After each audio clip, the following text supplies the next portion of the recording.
नमस्कार. आजची आपली रेसिपी आहे कुरडईची भाजी.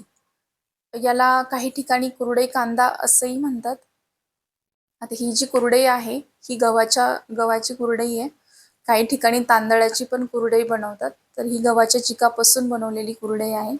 तर मी अशा छोट्या आकाराच्या 7-8 कुरडया घेतल्यात आणि त्या रात्री पाण्यात भिजत ठेवल्यात.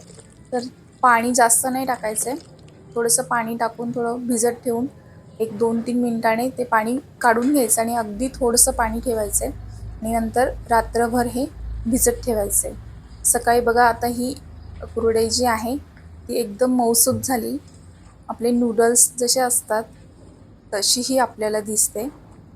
तर याची आपण आता भाजी बनवूया. तर आता याच्यासाठी लागणारं साहित्य पाहूया. साहित्य एकदम कमी साहित्यामध्ये छान चविष्ट भाजी होते ही. तर मी असे मध्यम आकाराचे 2 कांदे घेतलेत कापून आणि लसणाच्या पाकळ्या घेतल्यात थोड्याशा आणि कोथिंबीर. तर आपण आता फोडणी देऊया. फोडणी आपली रोजची जी फोडणी असते तीच फोडणी द्यायची आहे. याच्यामध्ये एक्स्ट्रा काही टाकायला नाही लागत. रोजच्या भाजीच्या फोडणीप्रमाणे जिरं, मोहरी, लसणाच्या पाकळ्या ठेचून घेतल्यात आणि आवडीनुसार तिखट आणि थोडासा मसाला टाकायचा अर्धा चमचा आणि हळद, हिंग अशी नॉर्मल फोडणी द्यायची. कांदा छान लालसर परतून घ्यायचा आहे. चवीनुसार मीठ टाकायचं त्याच्यामध्ये, कोथिंबीर टाकायची आणि छान अशी फोडणी द्यायची. तेलाचं प्रमाण थोडंसं जास्त ठेवायचं या भाजीमध्ये, अजून छान लागते.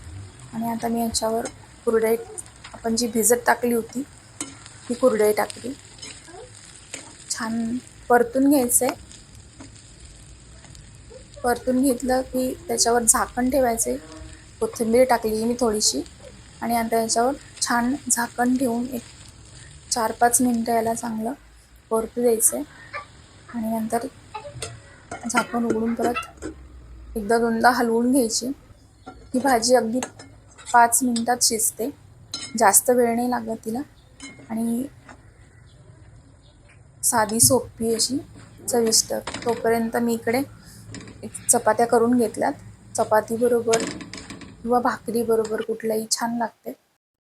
अशा प्रकारे अगदी साधी, सोपी आणि कमी साहित्यात होणारी चविष्ट अशी कुरडईची भाजी नक्की बनवून बघा.